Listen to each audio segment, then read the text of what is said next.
ദേശീയ തലത്തിൽ പ്രമുഖ വിമാന കമ്പനിയായ ഇൻഡിഗോയുടെ സർവീസുകൾ വ്യാപകമായി റദ്ദാക്കുകയും വൈകുകയും ചെയ്തതോടെ രാജ്യത്തെ വ്യോമ മേഖലയിൽ വൻ പ്രതിസന്ധി നേരിടുകയാണ് കഴിഞ്ഞ കുറച്ച് ദിവസങ്ങളായി. കഴിഞ്ഞ ദിവസങ്ങളിൽ നൂറുകണക്കിന് വിമാനങ്ങളാണ് മുടങ്ങിയത്. ഇതോടെ വിമാനത്താവളങ്ങളിൽ കുടുങ്ങിയത് ആയിരക്കണക്കിന് യാത്രക്കാരാണ്. ഇൻഡിഗോയുടെ ഈ ഗുരുതര പ്രതിസന്ധിക്ക് പ്രധാന കാരണം directorate general of civil aviation അഥവാ DGCA നടപ്പിലാക്കിയ പുതിയ ഫ്ലൈറ്റ് ഡ്യൂട്ടി ടൈം ലിമിറ്റേഷൻസ് ചട്ടങ്ങളാണ്. പൈലറ്റുമാരുടെ സുരക്ഷയും വിശ്രമവും ഉറപ്പാക്കാൻ കൊണ്ടുവന്ന ഈ നിയമങ്ങൾ ഇൻഡിഗോയുടെ ഓപ്പറേഷൻ ഷെഡ്യൂളിനെ താളം തെറ്റിച്ചു. പുതിയ നിയമം അനുസരിച്ച് പൈലറ്റുമാരുടെ പ്രതിവാര വിശ്രമ സമയം 36 മണിക്കൂറിൽ നിന്ന് 48 മണിക്കൂറായി വർദ്ധിപ്പിച്ചു. രാത്രി 12 മണിക്കും രാവിലെ 6 മണിക്കും ഇടയിലുള്ള ലാൻഡിംഗുകളുടെ എണ്ണം കർശനമായി പരിമിതപ്പെടുത്തി. ഈ മാറ്റങ്ങൾക്കനുസരിച്ച് ആവശ്യമായ അധിക പൈലറ്റുമാരെ നിയമിക്കുന്നതിൽ ഇൻഡിഗോ വരുത്തിയ വീഴ്ചയാണ് ഇപ്പോഴത്തെ കൂട്ടപ്രശ്നത്തിന് വഴിയൊരുക്കിയിരിക്കുന്നത്. പ്രതിസന്ധി രൂക്ഷമായതോടെ കേന്ദ്ര വ്യോമയാന മന്ത്രാലയം വിഷയത്തിൽ ഇടപെട്ടു. യാത്രക്കാർക്ക് ടിക്കറ്റ് തുക പൂർണ്ണമായും തിരികെ നൽകാനും വിമാനം വൈകിയതിനെ തുടർന്ന് കുടുങ്ങിയവർക്ക് താമസ സൗകര്യവും ഭക്ഷണവും നൽകാനും കമ്പനിക്ക് നിർദ്ദേശം നൽകി. പ്രതിസന്ധി രൂക്ഷമായതോടെ DGCA പുതിയ ചട്ടങ്ങളിൽ ഇൻഡിഗോയ്ക്ക് താൽക്കാലിക ഇളവ് അനുവദിച്ചിട്ടുണ്ട്.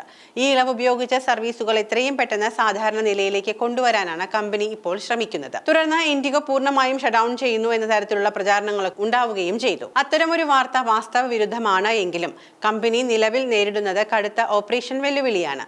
സുരക്ഷാ ചട്ടങ്ങൾ പാലിക്കാതെ മുന്നോട്ട് പോകാൻ സാധിക്കില്ല എന്ന സർക്കാർ നിലപാട് ശക്തമായതോടെ ഇൻഡിഗോയ്ക്ക് ഭാവിയിൽ കൂടുതൽ പൈലറ്റുമാരെ ഉൾപ്പെടുത്തി ഷെഡ്യൂൾ പരിഷ്കരിക്കേണ്ടി വരും. ഇതിനൊക്കെ അപ്പുറം പ്രചരിക്കുന്ന മറ്റൊരു വാർത്ത ഇന്ത്യയിലെ മോദി ഭരണം ഏത് വിധേനയും അട്ടിമറിക്കുമെന്ന് ആണയിട്ടിട്ടുള്ള അമേരിക്കൻ ശതകോടീശ്വരൻ ജോർജ് സോറോസ് ഉൾപ്പെട്ട അമേരിക്കയുടെ ഡീപ് സ്റ്റേറ്റ് ശക്തികൾ കൃത്യമായി ആസൂത്രണം ചെയ്ത പദ്ധതിയാണ് ഈ പ്രതിസന്ധിക്ക് കാരണമെന്ന വാദമാണ്. രണ്ടു കാര്യങ്ങളാണ് പ്രധാനമായും സംശയിക്കപ്പെടുന്നത്.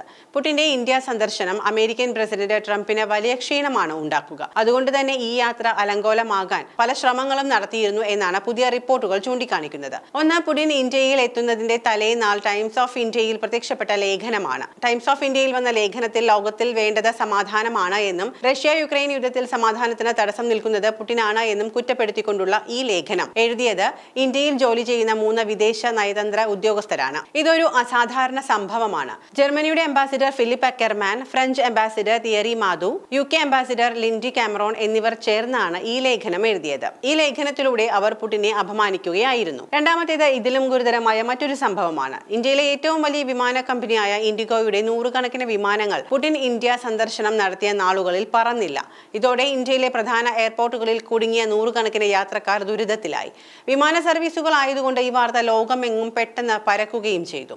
ഇന്ത്യയിൽ ടൂറിസം ആരംഭിക്കുന്ന ഈ കാലയളവിൽ ഇത്തരം ഒരു സംഭവം പ്രത്യക്ഷപ്പെടുമ്പോൾ അത് ടൂറിസം മേഖലയെ പ്രതികൂലമായി ബാധിക്കുകയും ആ വരുമാനത്തിൽ നിന്നും വലിയ ഇടിവ് സംഭവിക്കുകയും ചെയ്യും. യാത്രക്കാരുടെ സുരക്ഷ ഉറപ്പാക്കാൻ പൈലറ്റുമാർക്ക് കൂടുതൽ വിശ്രമം അനുവദിക്കാനുള്ള കരാർ കേന്ദ്ര സർക്കാർ വിമാന കമ്പനികളുമായി നവംബർ 1 ഒപ്പുവെച്ചതാണ്. പക്ഷേ ഈ കരാർ നടപ്പിലാക്കാൻ സമ്മതം മൂളി എത്രയോ നാളുകൾക്ക് ശേഷം ഇൻഡിഗോ മാനേജ്മെന്റ് ഈ കരാർ നടപ്പിലാക്കേണ്ട എന്ന തീരുമാനത്തിന്റെ ഭാഗമായി വിമാനങ്ങൾ പറത്തേണ്ട എന്ന് തീരുമാനിക്കുകയായിരുന്നു എന്നാണ് ഇപ്പോൾ പുറത്തുവരുന്ന വാർത്ത. നേരത്തെ പൈലറ്റുമാർ വരാത്തതിനാൽ വിമാന സർവീസ് മുടങ്ങിയെന്ന നിഷ്കളങ്കമായ വാർത്തയാണ് പ്രചരിച്ചിരുന്നത്. പിന്നീടാണ് സത്യാവസ്ഥ വെളിപ്പെടുന്നത്.